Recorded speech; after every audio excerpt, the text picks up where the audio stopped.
પારડીની લૂંટની ઘટનામાં ખૂંખાર આરોપીઓ લોહી જોઈને ભાગી છૂટ્યા હતા, પરંતુ પોલીસના હાથે ઝડપાઈ ગયા।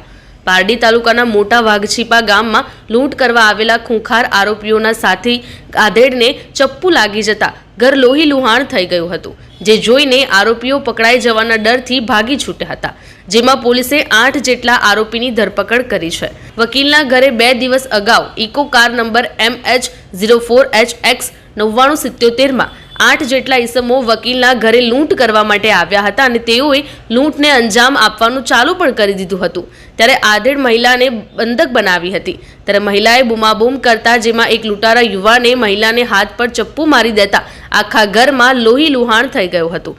ત્યારે આ લોહી જોઈને લૂંટ કરવા આવેલા ખૂંખાર આરોપીઓ પોલીસના હાથે પકડાઈ જશું એ બીકથી ત્યાંથી ભાગી છૂટ્યા હતા, જેની જાણ પોલીસને કરાઈ હતી। ત્યારે પોલીસ ઘટના સ્થળે પહોંચી અને સીસીટીવી ફૂટેજના આધારે આરોપીને ઇકો કાર